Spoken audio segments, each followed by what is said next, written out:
A few days before Christmas, I'm chilling in the arrivals lounge at Manchester Airport in New Hampshire. I watched as his fam and friends greeted each other when they came in from a short flight from Boston. I'm just waiting for my wife, Dr. Emily Walker, to get home. She's been working in Puerto Rico for the past 6 months and I haven't seen her in almost a month since Thanksgiving. My name's John Walker, but my buddies and coworkers call me Johnny. I'm the same age as my wife, 27, but she's a doctor and I'm an engineer working in Manchester. I'm 6 feet tall with dark brown hair and brown eyes. Emily and I were high school sweethearts. We were each other's first love and lovers. We both went to college together, but I finished early because Emily was still studying to become a doctor. We got married right after I graduated about 2 years ago and have been renting a great 3-bedroom place in the northern suburbs of Manchester for a few years now. Emily's first job after med school. Emily is currently working with Doctors Without Borders, a NGO that gives doctors 6 or 12-month gigs in poor third-world countries where medical care is pricey. Lots of young doctors like Emily take this chance to get some experience in humanitarian work and beef up their resume. Emily's been in Puerto Rico since last summer on her 12-month contract. It's tough to keep a long-distance relationship going when we've always been inseparable and done everything together. Man, we were 16 back then, and these times between her trips home feel like the longest I've been without her in over 10 years. I've missed her so damn much. As I scanned past the other passengers, I suddenly caught sight of a beautiful woman with golden hair. It was my Emily. She's about 5 feet tall, with long wavy blonde hair and gorgeous blue eyes. And let me tell you, Emily's got a killer body. She's slim and fit, which makes her huge boobs even more noticeable. I've gotten used to guys checking her out ever since her boobs first started developing back in high school. It's just something I've come to expect. I knew how to handle her. Smile got bigger when she saw me waiting for her, and she came over to hug and kiss me. Hello, sweetheart. It's so good to see you, Emily replied as we hugged and kissed on the lips. Hello to you too, gorgeous. You look even better than a month ago. Have you been working on that tan again? I asked. You look amazing, thanks. I tried to soak up some sun every day that I could. There isn't much else to do there besides work, Emily responded as we headed towards the luggage carousel. Spent the next hour or so filling Emily in on everything she missed out on last month. Even though I'm not really into gossip, she didn't have much to say about her job except that it was the same old since her last trip home. While Emily was in the kitchen chatting with her mom, I helped out by lugging her bag up to her room, unzipping it, and opening it up so she could start unpacking whenever she felt like it. One piece of clothing in particular caught my eye on one side of the suitcase, so I pulled it out to take a closer look. Yo, check it, I found this super sexy red teddy in Emily's stuff. I've never seen her rockin' this before, so maybe she got it to surprise me. It looked brand spankin' new, so I just put it back where I found it and closed up her suitcase. After dinner that night, I was pumped to get it on with Emily again. It had only been a month, but damn, that's way too long. I kinda thought she might come to bed in that red teddy I saw earlier, but she ended up just wearing a long t-shirt. Maybe she's saving it for later, who knows. On a special occasion, the sex was amazing but not as great as I expected. I've been thinking about it for the past 4 weeks and it felt more like just having sex every night. Tonight was just one of those nights, not the passionate reunion of 2 lovers who have missed each other for a month. She's probably tired from her 3 connecting flights back home, and now I have 5 days with her to have fun. We spent Christmas Day at my parents' place because Emily's folks moved to Florida a few years ago, on the 3rd day. Man, when Emily came to visit, I couldn't shake the feeling that something was off. We usually have such a great time together, but it just wasn't the same. I was thinking back to Thanksgiving, and I have to say, Emily's 2 nights at home were the absolute best. I figured maybe she was just super tired from all the traveling, and she did mention that she's been working her butt off and needed a break. But now that she's here, she doesn't seem tired at all. The energy and enthusiasm she had before she left for the summer just aren't there anymore. Maybe I'm just overthinking it. Maybe I'm just thinking too much, but I can't help remembering how we used to make our love feel like it was something special. As the last day and night before Emily leaves approached, I was expecting her to pull out that new sexy red teddy I saw in her suitcase. I was assuming she had one planned for tonight. Emily's leaving in the morning, so tonight is our last night together until she comes back for a weekend in late February and then a week for Easter. I was disappointed when she came into the bedroom wearing one of my old oversized t-shirts instead. I wanted to ask her about it. So, I was thinking about that red teddy bear, but then I realized I needed to focus on giving her the love she deserves. After dropping Emily off at the airport in the morning and saying our goodbyes, I watched her plane take off into the sky, taking her away from me again. These days are the worst because I have to wait so long for her to come back and for everything to go back to normal. But that's not the only thing on my mind. During the holidays, I felt more disconnected from Emily than ever. It felt like we were just going through the motions, even though I had tried my best. Man, I did everything I could to make her vacation special, but I don't think Emily was putting in as much effort as I was. Now I can't shake the feeling that maybe she's not happy being married. Is this her job or is it me? Is she starting to regret being tied down and wants to see other people? Or maybe we're just both getting tired of each other. Am I just overthinking things? As I drove back in my pickup, I knew I had to figure out my feelings during my commute to work. I couldn't help but keep thinking about Emily. So last summer, she went off to Puerto Rico. She used to call me all the time, sometimes twice a day. We even had video chats where things got a little steamy every few days. But ever since September, those have stopped. Now, she only calls me once a week. I tried calling her more often, but it always goes straight to her voicemail. She said she doesn't have her phone on at work, but that doesn't explain why it goes to voicemail after hours too. Hey, give me a ring when she touches down in Puerto Rico. I've been relying on phone calls for like 2 months now. When I got home from work today, I realized Emily still hadn't called me. She should have been in Puerto Rico by now. I tried calling again but it went straight to voicemail. What the heck, she doesn't start work again until tomorrow. I got changed and hit the gym. We've got our own setup in the garage to save some cash. Working out helps me clear my head and forget about the stress and anxieties I've been dealing with. So, after I got home, I checked my phone and, surprise surprise, still no call from my wife. So, I just went ahead and made dinner for myself, ate in front of the TV, like I always do now. By the time I was ready for bed, I thought I'd give her one last call, but nope, straight to voicemail again. Seriously, Emily, how could you forget to call your own husband once you got back from another country? Anyway, Emily finally hit me up at work the next morning, saying she was too busy getting ready for work the day before. Before I called her, I was puzzled why her phone was off most of the afternoon and evening. But I didn't dwell on it. Our conversation was short. She said she was just taking a quick break and needed to get back to work. Emily only called me once a week, starting that morning. Whenever I tried to call her, it was always on the weekend or Saturday morning. If I couldn't reach her, it would go to voicemail and she'd come up with some weird excuse about working late, even on Saturdays. Morning calls seemed like a pain for her, like she was just checking in out of duty. If I had a gut feeling about Christmas, it was becoming a real problem. Emily's trip home at the end of February has already happened. I still had a feeling that something was off between us, that Emily was just going through the motions when she came back home. When Easter came around, I tried to push any worries aside as we greeted each other at the airport again. But the 5 days my wife was home just made me feel even more. She seemed distant and aloof most of the time. Let's be real, our sex life was pretty dull. But we were still really good friends, like always. The romantic and physical parts of our relationship have been suffering the most.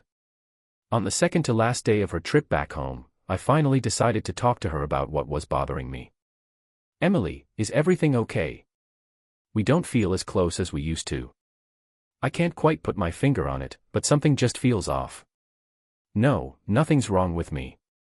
I haven't noticed any problems between us either. I'm still happy to be married to the man I love. Why do you think something's up? Emily asked. It's just that we don't seem as close as we used to be. When you're home, you seem kinda distant, like you'd rather be somewhere else. We hardly talk anymore. And when you come back from trips, you never answer my calls. Your phone is always off, even when you're not working. Should I keep going, John? I'm sorry, but the work. Man, Puerto Rico has been way harder than I expected. I'm busting my butt working long hours and multiple shifts, dealing with all the stress that comes with it. When I'm not at work, I'm just chilling by the pool, trying to unwind as much as possible. Sorry if I don't call you all the time, talking to you just makes me feel more lonely. Plus, where would we even find the time to chat? You're always asking about my job, and I try my best to avoid thinking about it. We don't need to talk about your work either. I just wish I could talk to my wife more. Hey, you've only been giving me 30 minutes a week, sorry about that. I'll call you more often from now on, okay? I didn't realize you were so worried about it. I just nodded at Emily, maybe I'm overthinking this. I'm hoping that once her contract ends in June and she goes back home for good, we can get back to our normal routine. I felt better after talking about my fears with her, and even though she promised to visit more often, things went back to normal pretty quickly. Emily used to call me once a week like clockwork. I think she must have set a reminder on her phone for Saturday at 10 a.m. So, please give me a call. It was always that exact time when she reached out. As June got closer, I was relieved that her contract was ending. I couldn't wait to get back to our normal lives and maybe feel like ourselves again. I was so tired of being alone and I missed her more than I thought I would. Emily was supposed to fly back home on Sunday morning, but I was expecting her usual call on Saturday morning. But she never did. By 11 a.m., I tried hitting her up again, but it went straight to voicemail. She can't be working on the Saturday before her flight back home. She even said her job contract ended yesterday, so what's the deal? I tried calling her again in the afternoon and evening, but I chickened out when it kept going to voicemail. I started feeling like a nagging parent of a rebellious kid. I left her a message earlier today asking her to call me, so where the heck is she? She straight up ignored my texts and turned off her phone. Emily's been pretty distant lately, so I'm thinking she either doesn't want to talk to me or she's just too busy hanging out with someone else. My worst fear is that she's with someone else.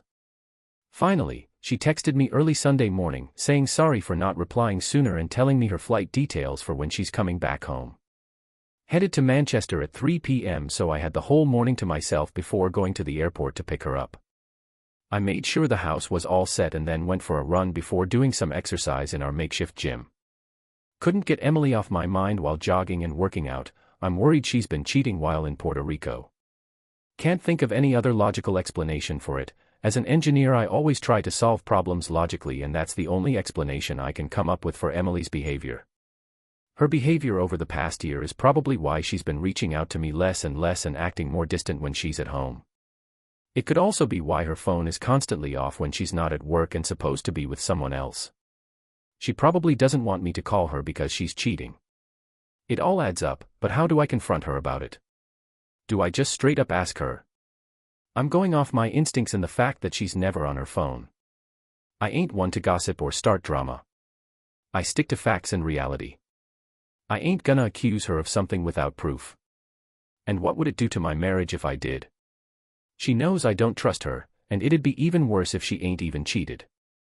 Nah, I'm just gonna bury my feelings and concentrate on the present. Emily will be back soon. Today, and maybe all of this will be over soon as our lives go back to normal. Emily's return was nice and friendly. I'm glad she's finally home. We quickly got back to our married life, hoping we could reconnect like before she left for Puerto Rico a year ago. But it just wasn't the same. Don't get me wrong, Emily is still great to talk to, funny, kind, and loving, everything you'd want in a best friend. But you need something more. You expect the same emotional and sexual connection from your wife as a loving couple, but there's still something missing between us. My wife spent her first week back going to some job interviews. She really wanted a job at Manchester's biggest hospital, Lee Hospital. By the end of the week, she told me she got the job. Being at a bigger hospital means she has more chances to move up in her career. I was really happy for her. It also means she won't have to work international contracts with her old employer anymore. I was so happy for her. By the end of August, I started to worry less about us. Emily has been at her new job for about 3 months and seems to be really enjoying it. But I can't shake the feeling that things between us aren't the same as they were before she left for a year. I'm starting to think that maybe this is just how marriages go, with the passion fading over time. And maybe that's what's happening to us. Though, I have to admit, it seems like Emily's the one losing interest in me, not the other way around. The past few weeks have been tough. You know, it's kinda weird how we seem more like good buddies rooming together than a couple in love. Nah, scratch that. I have a feeling about something. It's Sunday morning in our crib, early September. I just whipped up breakfast and coffee for us both. Got a jam-packed day ahead helping a friend renovate their place this morning, then heading to a job site later on. I never work weekends, but today is an exception. Morning, John. Already made breakfast, what would I do without you? Emily said as she kissed my cheek before heading into the kitchen to eat. Morning, honey. I've got a busy day ahead. I hope you don't get bored being home alone all day, I said as I dug into the bacon I just cooked. I'm sure I can find something to do. I might even go outside for a bit. Are you planning to walk or take an Uber? I asked as I sipped my coffee. We only have one vehicle, my Ford pickup, and I need it today. I'll figure something out. Emily asked me what time I'd be back home, probably around 6 o'clock or 7 p.m. She then asked if I was going to cook dinner tonight, and if not, she could grab something on her way home. I finished up my baking and asked her if she should get something just in case I go out for a bit. Emily replied, by the way, I have something to tell you. You're not pregnant, are you? I responded with a smile, as it had been an ongoing joke between us whenever she said she had something to tell me. I assured her that no, I was definitely not pregnant. You're still using that excuse. What I'm trying to tell you is that the Boston Convention Center is hosting a big healthcare convention in 2 weeks. Doctors Without Borders asked me to go so I can talk to other young doctors about the benefits of working overseas. You know, sell them on the idea. You don't work for them anymore, so why would they ask you? I said as I leaned back on the stool, sipping my coffee. They always look for doctors who have worked in other countries before. It's hard to come by. I might consider working with them again in the future, who knows. I thought you were happy to be working at Elliott so you wouldn't have to do contract work anymore, especially overseas. I said I was scared she would want to travel again. I'm happy with my job. Look, John, I'm just helping out, nothing more. It's a 2-day conference on the weekend, with booths open on both Saturday and Sunday. I'll be taking the train. But Emily said Peter. My friend hooked me up with a free night at a nice hotel with meals included, so it won't cost me anything. Are you asking me to come with you? I can wander around Boston while you do your thing at the booths, I said before finishing my coffee. No, they only covered my stay and meals. Sorry, but the room can fit both of us. We don't even need to tell them. I'll pay for my own food, I said. That sounds good, but I don't want to mess up the reservation. The hotel might want to charge them for it. So, we got 2 plans, not just one. It's for 2 days and Saturday night. Plus, I'll be working most of the time. We can always go to Boston together another time, right? Emily replied, okay. Well, at least I tried. I gotta get going now, Peter's waiting for me in about 30 minutes. If you're heading out, give me a call and let me know where you're going, okay? Maybe I can swing by later and pick you up. I said as I kissed her cheek, then started putting on my work boots. I'll be fine. I might not go out tomorrow, but we'll see. Bye, sweetheart. Emily. Yo, as I was leaving the kitchen and stepping out of the house, I was helping Peter with some concreting today. We also got some other stuff done while waiting for the concrete truck that was running late. By the time it finally got to us, it was already 3 hours behind schedule. Then Peter found out that the contractor's truck was having major issues and they had to cancel all jobs for the day. That actually freed up most of my day. I had originally planned to be somewhere else by then. Got to the job site around 4:30 p.m., but I gave the customer a call to see if he could meet earlier. Luckily, he was able to meet me at 1 p.m. So, I said goodbye to Peter and hopped in my truck to get ready for the customer. I thought it would take us a couple of hours to go through everything, but it only took us 20 minutes. He knew exactly what he wanted, so I didn't have to explain any options. After we finished, I checked my phone to see if my family had texted me that they were heading out, but I didn't have any messages indicating that. Still chillin' at home, so I headed back to shower and spent the rest of Sunday Arvo relaxing with my gorgeous wife. Maybe some naughty time is on the cards. When I got back home, I shouted out to Emily that I was back. Started taking off my work boots to avoid messing up the carpet. When I didn't hear anything, I shouted out again as I walked through the living room and kitchen to chuck my clothes in the wash before hitting the shower. Went into her bedroom, but Emily wasn't there, so. Whitted is still not here on my lawn, and Emily is nowhere to be found. I hopped in the shower feeling a bit annoyed that she didn't bother to let me know where she was going, like I had asked. Sometimes it feels like I'm the only one in this marriage, but oh well. I changed into my boxers and t-shirt in the bedroom, thinking about Emily. She has this sexy red teddy that I found in her suitcase when she came home for Christmas, but I've never seen her wear it. Why did she buy it in Puerto Rico and bring it back, only to never wear it? So, when my wife came back from Puerto Rico, she definitely brought something back with her. It was just another strange thing I couldn't figure out about her choice in underwear. Her underwear drawer was right above mine, so I decided to snoop a little and see if she still had that little red teddy. I had to rummage through to find it, almost like it was hidden in the back. But when I pulled it out, something didn't seem right. It looked like it had been worn several times and washed, with a bit of the trim around the waist coming loose. So, I noticed that one of the front buttons was missing on this top. It looked brand new the last time I saw it in her bag, but she was wearing it for me, which was a first. How do you wear and ruin a cute little teddy unless you're wearing it while getting it on with someone? There might be another reason she hid it in the back of her drawer. Maybe it's not meant for me. I just put it back where I found it, tucked away in the back. Where the hell is Emily? I told her to let me know where she was going if she went out. I tried calling her but it went straight to voicemail with that damn dog message instead of the sheep one. Now I just have to wait for her to get back home. In the meantime, I decided to marinate some steaks for dinner tonight. After that, I hit up the gym to clear my head of any thoughts about Emily being unfaithful. At 5:30, I heard the front door close as Emily came in and went straight to the bathroom without saying a word. If she's trying to avoid me or not telling me anything, she better know that I'm home. My truck is parked right outside. It's weird that she's acting strange, unless she's hiding something. When I heard the water turn off, I went into her room to say hi and watch her get ready. She's still the most beautiful woman I've ever seen. She came out in a robe and wouldn't change in front of me. Instead, she sat at the end of the bed and started doing her hair. So why didn't you text me and let me know where you were going? Hey, I asked what my folks are up to. Sorry for checking in on my wife, maybe I should be more chill like you. I just told you I was hanging out with friends, no need for you to know my every move. And why was your phone off? You can't blame work this time. I must have accidentally put it on silent. What's going on, John? I just think she's up to something shady.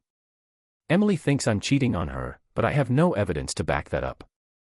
So, I haven't said anything. Did you bring anything home for dinner, John? Nope, I've got some steaks marinating right now. I'm gonna throw them on the grill in a minute. You wanna help with the salad? Sure, but you should clean the grill first. You're free to leave now, Emily said, trying to kick me out of the bedroom. What? And miss out on the best view of the day, my gorgeous, wet, naked wife, I replied with a smirk. You've seen it 1,000 times. Before we head out to the barbecue, Emily made me clean up first. I was like, all right, but I gotta use the bathroom first. So I went into her fancy bathroom and was like, hold on, let me grab my dirty clothes and throw them in the laundry. Emily quickly grabbed her clothes she had just worn. But as I was taking a leak, I started wondering why Emily was so worried about me seeing her naked or why she left me alone with her clothes. What's she hiding? After using the bathroom, I went to the laundry area. Go get the portable grill we left there. I noticed the washing machine was already running with just the 2 things we had on today. It's hardly enough to fill a load. It's like she's trying to wash away any trace of her clothes. Maybe I'm just being paranoid and imagining things. Over the next 2 weeks, our relationship stayed pretty much the same. It was just coasting along, but that's all I could say about it. I wanted more, but I couldn't get it. I think Emily might be keeping something from me. Ever since she left for Puerto Rico 15 months ago, it feels like her emotional and sexual interest in me has gone down. I was hoping things would get better once her contract ended, but it's been over 4 months and we still haven't gotten back to how we used to be. Now I'm worried about her going to Boston alone tomorrow and spending the weekend there. Is she seeing someone else? Am I being played? It's Friday night and I've decided to give her the best surprise. Man, I was hoping she would think of me while she's away for the weekend, but nope, she got her period right when I was about to make my move. I didn't even get a chance to dodge that hurdle. I swear, her period just ended like 2 weeks ago. How am I supposed to confirm it without looking at her bloody pads? I would never do that, she knows that. So on Saturday morning, I dropped her off at the train station and went back home. I had the whole weekend free with no plans at all. I ended up in her room, sitting on the edge of the bed, not sure what to do next. I'll figure out what to do with myself later, but for now I'm gonna go for a run. So, what should I do for the rest of the day?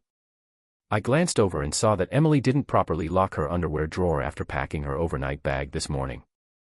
I went to close it, but then I couldn't help but be drawn to her sexy red teddy. It's like it symbolizes my worries about my wife. It's weird and hard to explain. I searched through her underwear drawer, but couldn't find it. I kept looking. Where did it go? I pulled out the drawer and put it on the bed, going through all of her clothes to make sure I didn't miss anything. Nope, it wasn't there at all. Did she take it with her? Why would she do that? There was only one reason she would. I didn't want to admit it, but deep down I knew. I checked her other clothes, the laundry basket in the bathroom, nothing. I even looked in the washing machine, but it was empty. I even went through her trash to see if she threw it away. No luck, Chuck. It seems like she took it with her. All my suspicions are starting to make sense now. I can't deny the obvious, my wife must be cheating on me. I don't know who she's involved with, but it probably started with someone from Doctors Without Borders in Puerto Rico. Of course, she'll be in Boston this weekend with other NGO workers. I bet the person she's cheating with will be there too. Damn. She's gonna put on her sexy red lingerie for him tonight, thinking he's coming over. But what about now that she's home? It doesn't make sense why she's been acting so good lately, especially after the past month. My head is pounding from being confused and pissed off. Would Emily really do this to me, to us? We have everything, we've been together since high school, dated through college, and got married. We were happy together until her job in Puerto Rico. Everything was perfect between us, so why would she risk ruining it all? We were the best together. Me and this chick been tight for 10 years, but lately it feels like we're just roommates. I don't know what to do about it, all I know is my logical side needed some proof before I could face the truth. So I threw on some clothes, grabbed my keys, and left. I'm heading to Boston for a conference to see what's really going on. So, I was at this huge convention hall, right? I grabbed one of those booklets with a map of all the vendors. I found the Doctor Without Borders booth and headed over. I'm not dumb enough to just stroll up to Emily's booth and expect to see something shady. Nah, I stayed back and watched her from afar, keeping an eye on who she was talking to and how they were acting. As a rep from a medical equipment company came up to me to pitch their products, I could see Emily chatting with another lady in the back. So, there were these two dudes working at a booth, chatting up people as they walked by. After about 20 minutes, I ran out of things to ask the guy I was talking to, so I wandered over to another booth to keep an eye on my wife. I watched her for the next 2 hours, while those two guys had already split and Emily and her girl coworker were holding down the fort. Nothing out of the ordinary was going on, just Emily chatting up folks as they walked by. Sometimes she'd spend a little extra time with someone who seemed interested. I was getting bored with the NGO, so I went inside a restaurant to grab some lunch. When I went back to check on Emily, she was gone and the two guys were back at the booth. I wandered around, searching for my wife and thinking about the food hall where I had just eaten. I thought maybe that's where I could find her. As I passed the third food joint, I spotted her sitting with the same girls she had been working with all morning. I quickly turned and walked away from the scene. I was chilling at a food truck not too far away, still keeping an eye on her. As I sit here, I can't help but think about how shady it is to be spying on my wife like this. Am I really happy following her around like some amateur detective? I need to step up my game. Emily deserves better than this. What the heck am I even doing here? I got up and walked away, leaving the conference center behind to sit outside and gather my thoughts. What am I hoping to find out by doing this? Man, I heard that she's with her boyfriend at the conference where she works. They're gonna be sneaking off tonight when she's done working to be alone together. I don't even know which hotel she's staying at, let alone her room number. What would I even do if I found out? Sitting in the lobby waiting to catch her walking by is pointless. This whole situation with Emily is crazy and I'll probably never figure out what's going on. This is just ridiculous. I'm outta here. Alright, so I was heading to the parking garage to get my truck, but then I decided to go back inside to make sure Emily was okay one last time. It's like I just couldn't leave that easily. I found her chatting with the other woman behind the booth again, with those two guys still hanging around. I started to wonder if one of the guys was the one she might be fooling around with. I watched closely how she was acting around both of them. I'm a bigger dude, on the heavier side, and I made my tone more serious. The second guy was a bit older, tall and skinny. Man, he's definitely losing his hair again. I don't think my wife is into him at all. When she was talking to both of them, it seemed like a normal work connection. Maybe I'm just being paranoid. Maybe there's nothing going on and I'm just imagining things because their sex life isn't as great as it used to be. I'm trying to blame it on something or someone else. It's just messed up. It's 3 p.m. The convention booth is closing at 5 o'clock. I figured I'd hang around until Emily got off work to see where she was headed and who she was with. In the meantime, I was in need of a drink, so I headed to the huge bar I had seen near the food court earlier. It was already packed, all the regular tables were taken, so I snagged a bar stool at the end of the bar. There were 3 people next to me talking about work, clearly they had been manning one of the booths today. It was hard for me to enjoy my drink with their chatter, but they eventually left as I ordered a second one.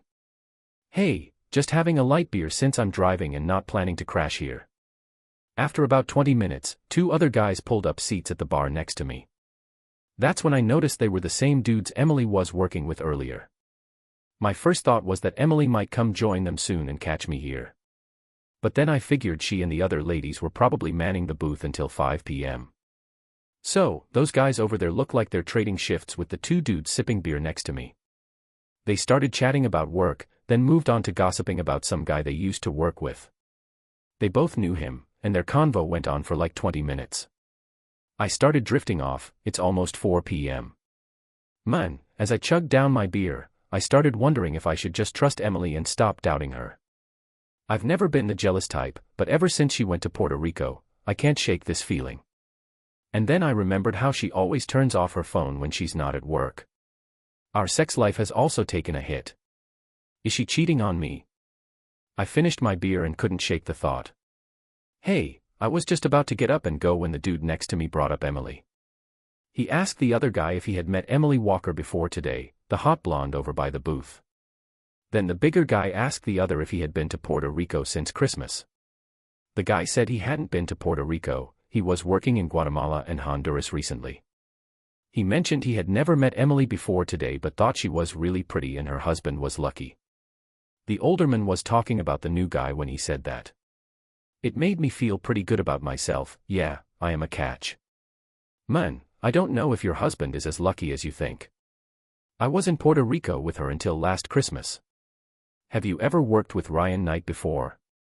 He's been with us for a few years and was a team leader in Puerto Rico. He and Emily were pretty close. The big guy chuckled slightly and said something, but I didn't really catch it. I almost asked what he meant, but then I remembered that I didn't know these guys.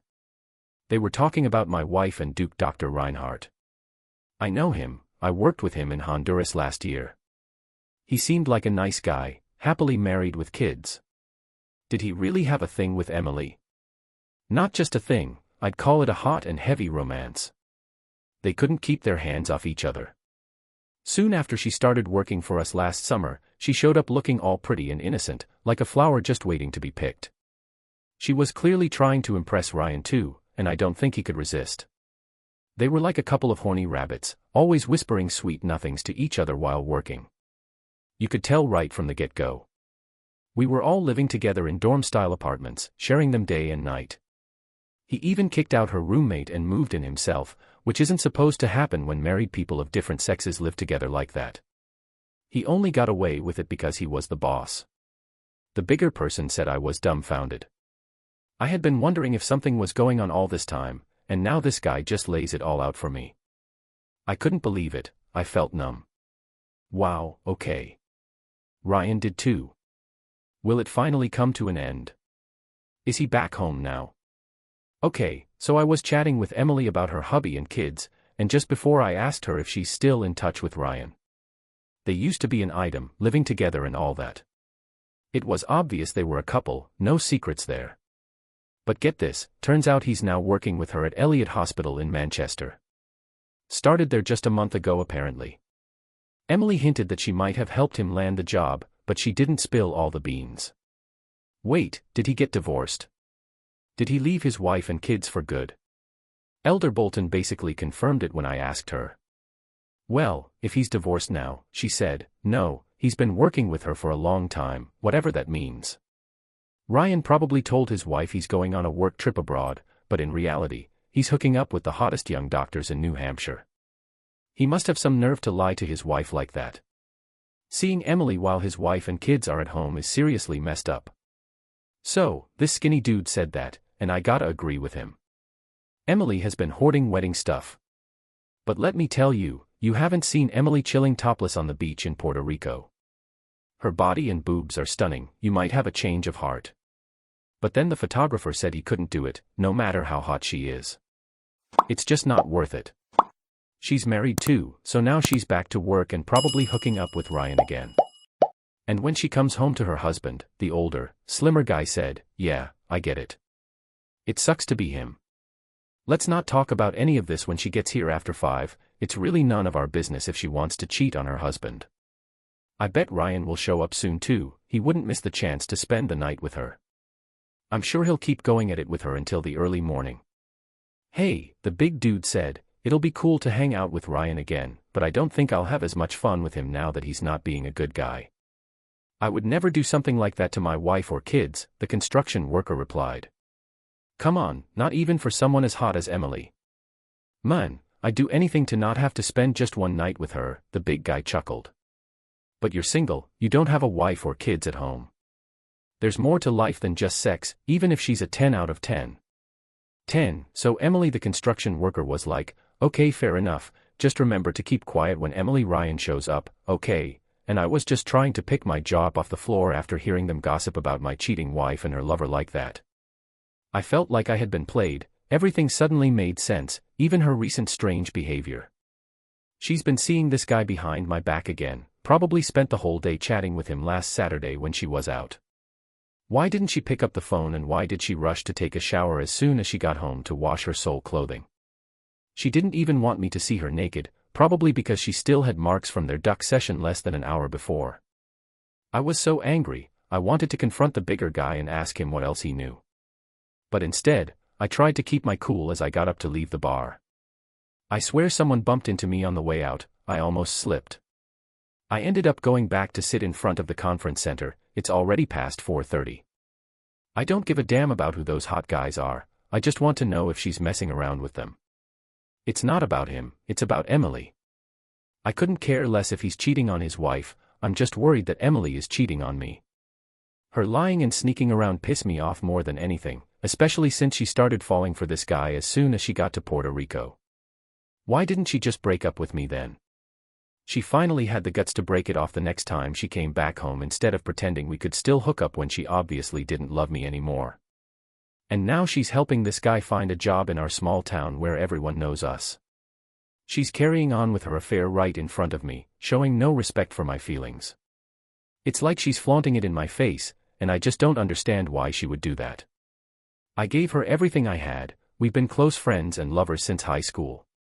I've never even kissed or slept with anyone else.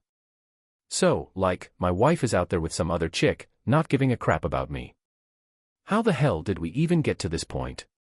There's only one thing left for me to see, her with that dude, just to make sure there's no doubt. Maybe seeing her with someone she's banging will finally make me realize our marriage is totally done. I tried to keep it together, but man, I'm just filled with anger, frustration, and a million questions. The main question is, why, Emily, why would you cheat on me? It's already past 5 p.m., so I got up and went back inside as most people were leaving. I don't want to confront her just yet. I really want to see her with him myself to get some closure. I headed towards the pub, stopping to sit at a nearby cafe. From where I'm sitting, I can see the end of the bar where I was before. The two guys are still there, along with Emily and another woman. Now there's a third guy, a tall dude with nicely styled brown hair who looks like he's in good shape. He was dressed right and standing next to Emily. Now he's got his arm around her waist while they chat with the others. This has to be true. This is the guy my wife has been cheating on me with. Seeing my wife with another man, his arm around her, claiming her as his own, it's hard to handle. Up until now, I thought Emily only loved me. Even with my doubts, I wished and hoped that I was wrong. It's hard to put into words this moment, seeing her with him with my own eyes. She has shattered my heart and any hope. Man, I can't believe how much trust one had in those people. What do I do now? Should I just go in there and confront her? Or should I punch this guy in the face and tell my wife to stay away from him? I really want to let out all my anger, but I can't risk getting assault charges on top of everything she's already put me through. My rational side is telling me not to do anything stupid while I'm upset, and that I should go home and cool off first. I have the proof I need now. I got what I came for. I took out my phone and turned it on. So I was watching this video and all of a sudden Emily just turns to Ryan and plants one on him, like out of nowhere. It was a quick kiss, but you could tell how much he was into her. I hit pause and headed back to my car feeling all awkward about going into her place. We've been roomies for years, but now that Emily's off in Puerto Rico, it's just me here feeling all alone. Our place just doesn't feel the same anymore. It's like a reminder of what could have been but isn't now. It's gonna be tough crashing here tonight, knowing my wife's out there having a blast. Yo, my boyfriend ditched me in a hotel room in Boston, so now I'm here all by myself again. The main thing on my mind is why the heck did Emily decide to bail on me? I figured I'd go out to grab some grub and chill with my buddies over a few beers. I just didn't want to be alone. I didn't get home until 2 a.m. and surprisingly slept like a baby even though I drank way too much the night before. Waking up with a hangover just made me feel even worse about my marriage. I needed to clear my head and figure out what to do next. When Emily got home tonight, it was clear that our marriage ain't gonna be the same. I ain't gonna act like I don't know or accept it. This is definitely the end. But what do I do now? Do I pack my stuff and leave? No way, Doug. She's the one cheating, so she can go live with her boyfriend. He must be renting a place in town and now he's even working with her. How do you lie so blatantly to your wife about where you are? Does she even realize she lives in New Hampshire and works here? That's messed up. Once I figured out what I needed to do, I grabbed my laptop and checked out the doctor's website to see if there was any info on him. Unfortunately, there wasn't anything publicly available, so I checked out some major job sites for Ray Knight, doctor in Chicago. I hit the jackpot when I found his profile, which mentioned his recent work as a team leader for Doctors Without Borders in Honduras and Puerto Rico. I found his contact info, which showed he lived in Chicago and had an email address, cell phone, and home phone number listed. Got myself a coffee and went out back to drink it. Do I really want to go through with this? I'm still upset over my marriage falling apart, which you had a hand in. But his wife and kids aren't at fault. Do I want to mess up their lives too? No. But his wife deserves to know the truth.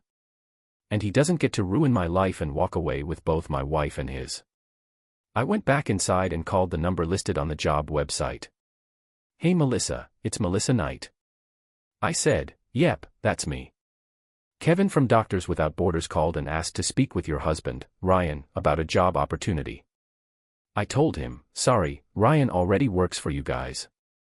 He's currently in Costa Rica. Kevin was surprised and said, that's not right. He's not in our records. I see his last contract was in Puerto Rico earlier this year. Is that true? I confirmed, yeah, that's right. But he started a new contract in Costa Rica about a month ago. Hey, you might want to hit up someone down there to double check, or you could try calling my hubby's phone but the signal sucks in that area so calls hardly ever go through. Melissa said it's weird, we've never had issues with cell service in Central America before. Plus, I don't think we have any projects in Costa Rica. But hey, they do have a killer healthcare system there. Can you do me a solid and check your man's flights to Costa Rica? And if possible, can you pass along the flight details to me?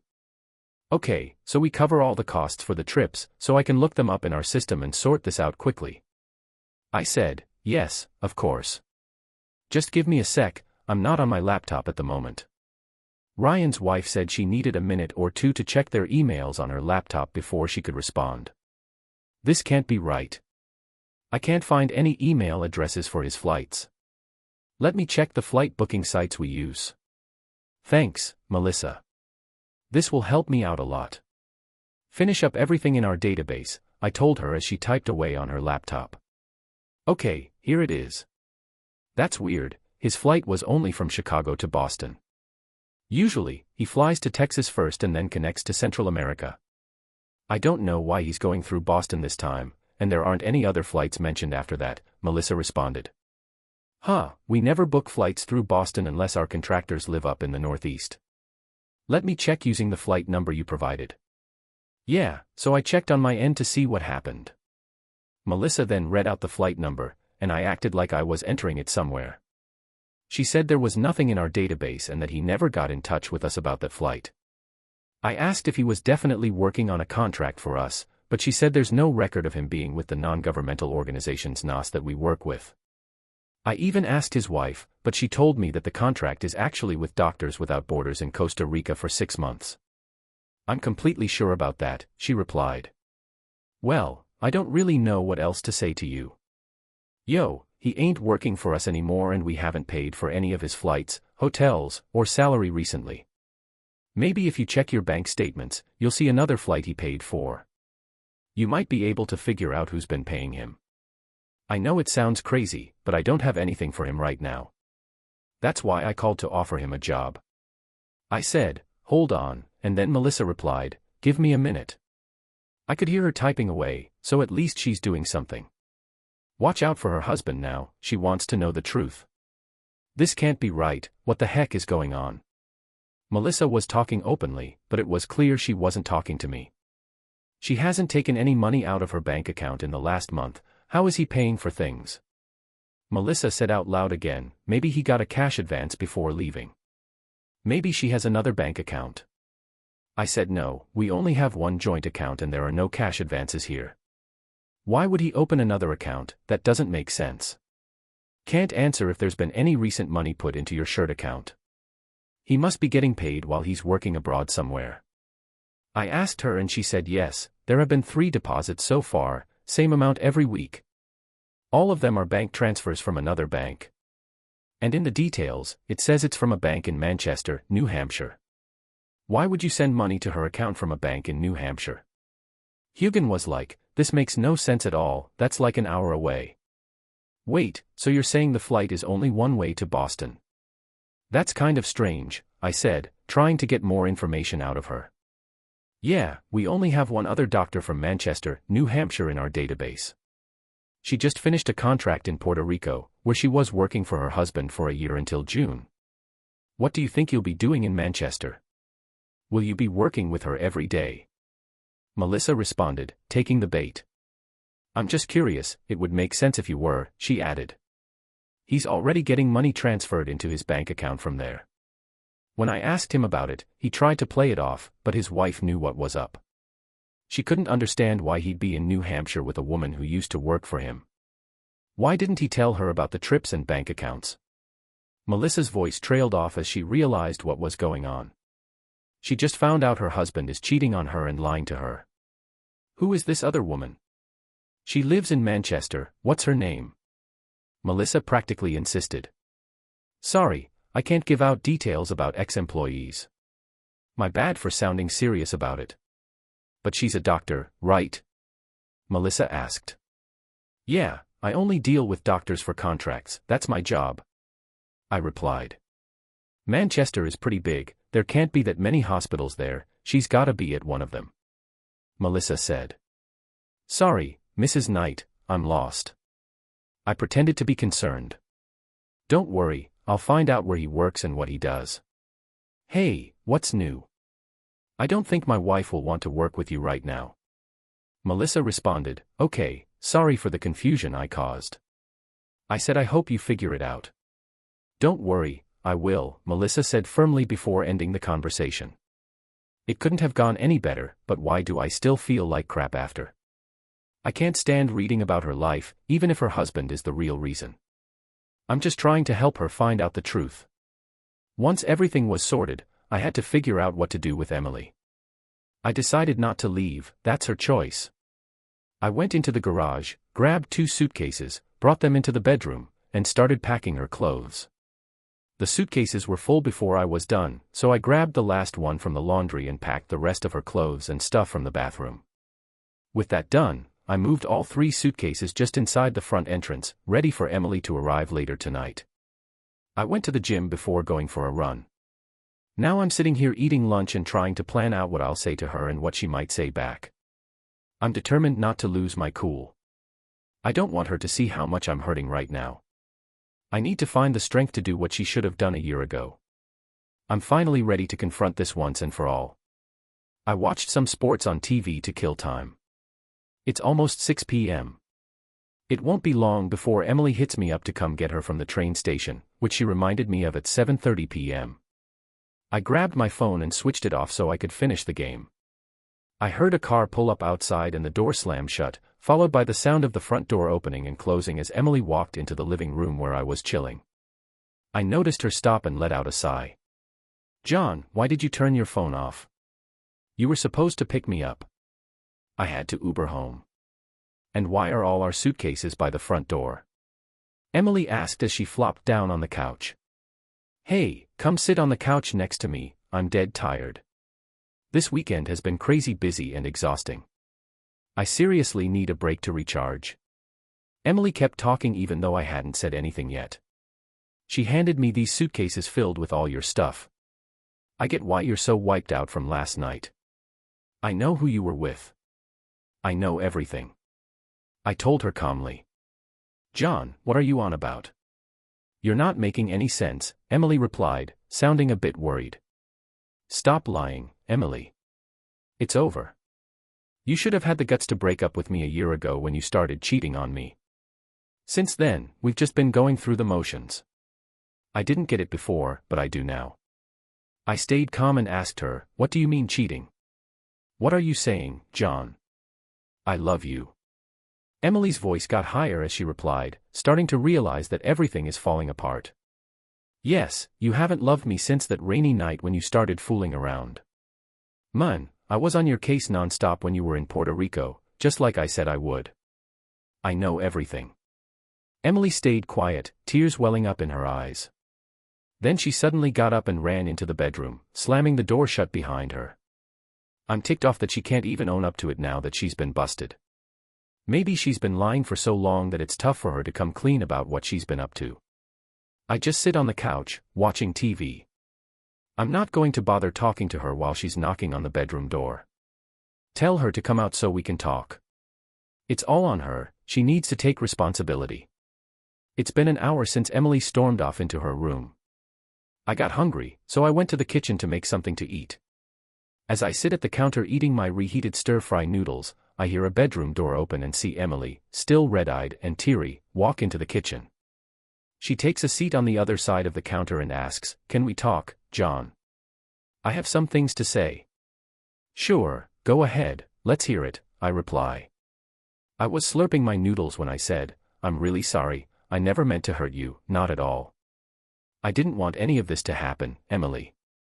She offered a sincere apology, but kept repeating the same mistake. I told her I understood and felt terrible about it. She didn't believe me, accusing me of still being into him. I told her to stop lying and just be honest for once. Emily looked away, avoiding eye contact. She closed her eyes, sat there for a few seconds, then looked at me and said, "You're right, John. I love having sex with him. I can't get enough. It's like I'm addicted. Every time I came home to you, all I could think about was being with him again. I hate that I feel this way. I hate what I've done to you," Emily confessed. "So, I'll ask you again, why didn't you just end our marriage back then? Why lie to me and pretend we were still good? Hey, when we were happily married, all you wanted to do was hook up with some other guy because you didn't want our marriage to end. I've loved you since we were teenagers and I can't imagine my life without you. I kept telling myself that I could just have some fun and get it out of my system, that I don't love him like I love you. I thought it would all be over soon and we'd go back to being happily married again. But now he's living and working here too. You've been seeing that guy again, and it's obvious you don't want things to be over between us so we can be happily married. You even spent the whole night with him after I asked if you wanted us to go away for the weekend and enjoy the hotel room together. You straight up lied to me, saying you were gonna be alone the whole time. This is no accident, you've been lying and scheming for over a year now. I'm sorry, but it's true I only went to Boston so we could be together. It's been tough trying to make time for us. Hey, I know I've been a pain and made it tough for you to see someone else, Emily. You managed to squeeze in some time 2 weeks ago when I was out, didn't you? That's why you didn't want me to catch you naked that day, right? You just finished hooking up with him before coming back to me, didn't you? And then you have the nerve to apologize. It's a little late for that, don't you think? You come home after planning a weekend away with another guy and all you can say is sorry. Sorry for actually doing it. Sorry that you got caught. I know that nothing I say is gonna make this better for what I did. But I do love you, John, more than anything. Wait, are you kidding me? You've been seeing another guy for over a year, avoiding sex with me while giving him everything.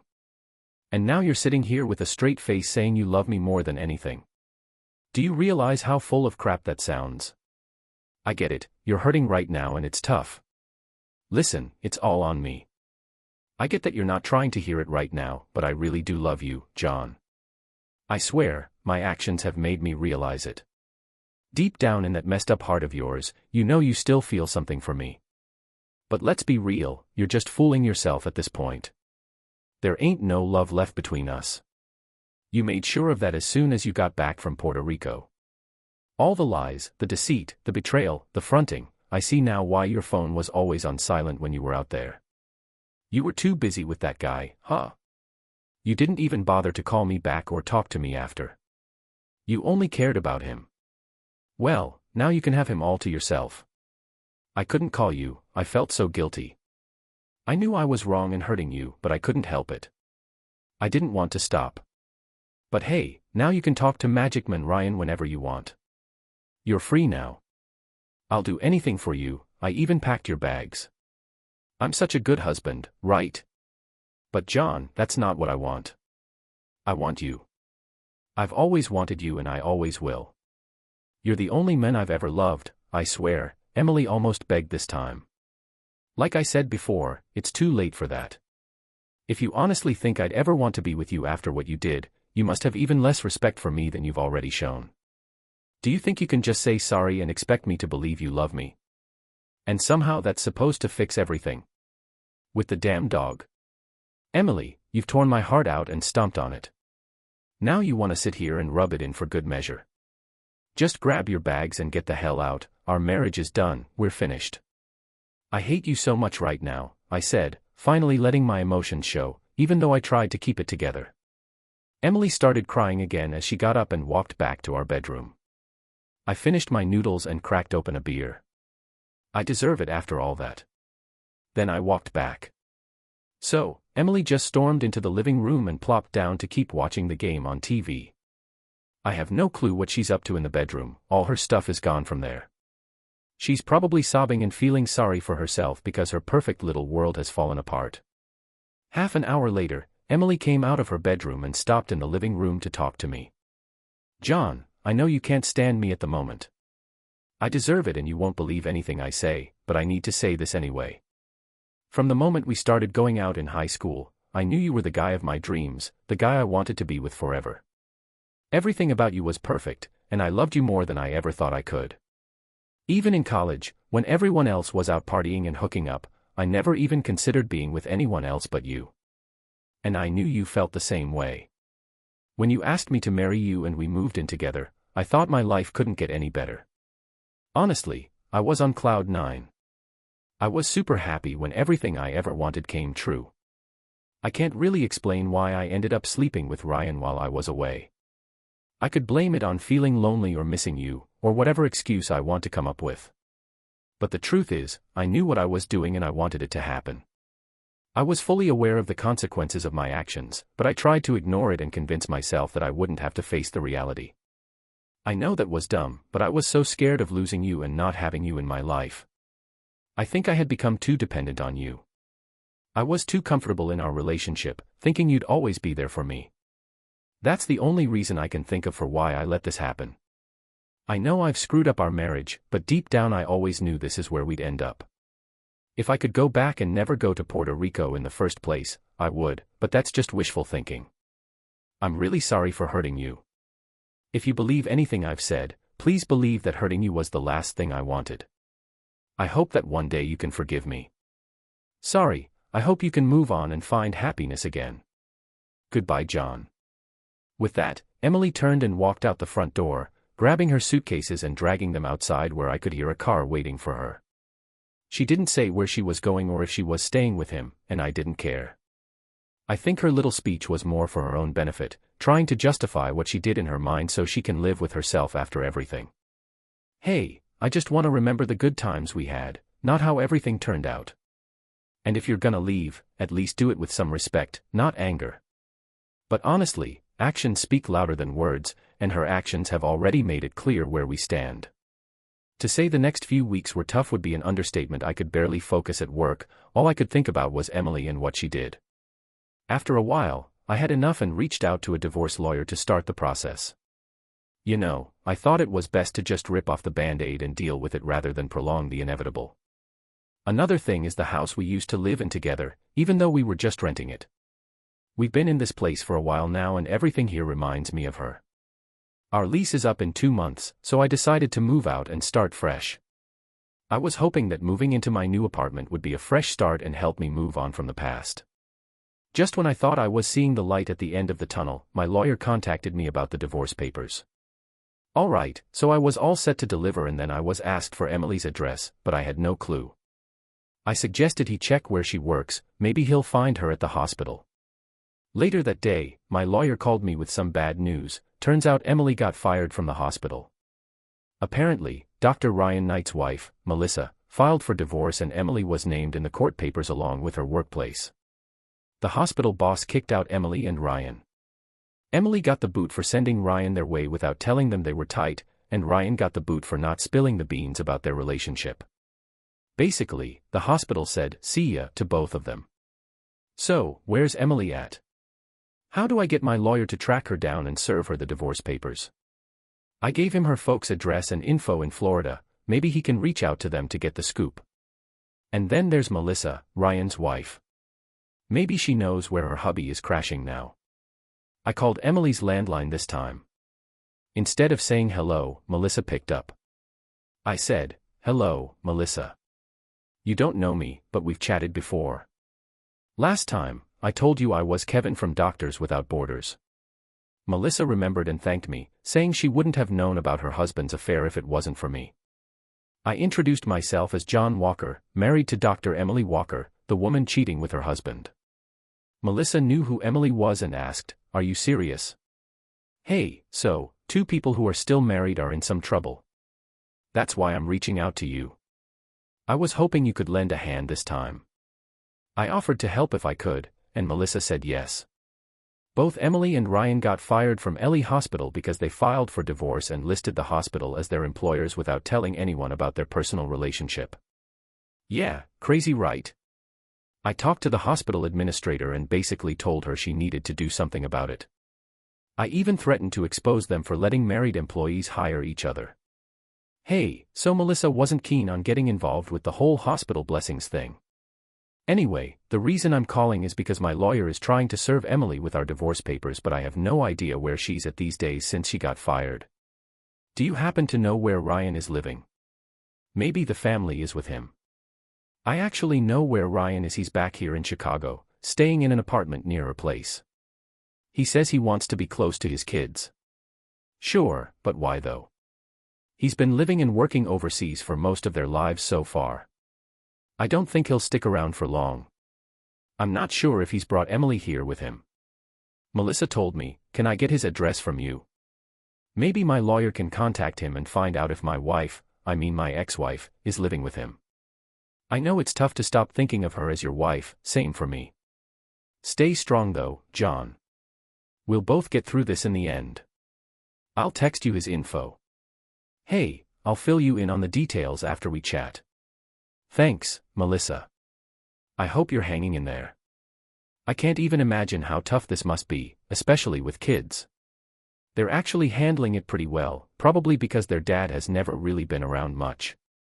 So, not much has changed for them. I guess that's the only upside. Anyway, I hope you're taking him for every penny he's got. Oh, and my divorce lawyer is a total badass. I love her. Man, that shit's gonna be hella expensive. Good thing Rain's covering it all with his contracting cash. I'm getting the kids, the house, the car, and half of his paycheck for the next 12 years. That's what he gets, no doubt. Emily and I don't have much to argue about. We were just starting out and don't have any kids or house, so it should be easy for us. Starting over without kids is definitely better. So, I have no idea what to do now. Who would want to be with a 30-year-old mom of two who's been through a divorce? I even had to put my career on hold to take care of the kids. I guess I gotta update my resume and start looking for a job soon. Melissa chuckled a bit and said, I'm sure you'll be okay. Thanks for sending over his details. Hopefully, I can get him served and end this mess. I replied, okay, take care, John. Look after yourself. Melissa said goodbye as we hung up. And then, Ryan's wife sent me his address. My lawyer had someone look into who was living in the house, but it seems like they're no longer together, at least according to Ryan. He said that she signed a new contract with Doctors Without Boundaries and my lawyer should reach out to them to find out where she is. Turns out Emily is on a 6-month contract in Honduras now, and my lawyer said we can't serve her until she's back in the US. I was pretty annoyed that this will take even longer, but soon after that. Guess what? Emily already hired a divorce lawyer and served me at home. It was pretty simple, she didn't want anything. Now, 6 months later, we're officially divorced. Haven't seen or heard from her since, and don't really expect to in the future. I wish I could say my life is great now, but that would be a lie. My job's okay, my family and friends are good, but it's been tough feeling like I've lost my other half, my best friend, my only lover. They told me it would get easier with time, that I would find someone new to be with. But honestly, I'm not sure if what I had with Emily was everything I ever wanted. I don't know if I can ever trust someone again after what she did to me. Sometimes, there are no happy endings, just the end of what was, with everyone involved trying to deal with it and move on with their lives. I hope everyone is right that things will get better each day, but right now, it doesn't feel like that. It feels like I'm just dealing with it, pushing down the pain as much as I can. Still don't get why she did that, maybe I never will. Thanks for listening to today's story. If you liked this essay, please give it a like and subscribe if you haven't already. And if you have a story to share about your own or someone else's situation, feel free to reach out. Take care.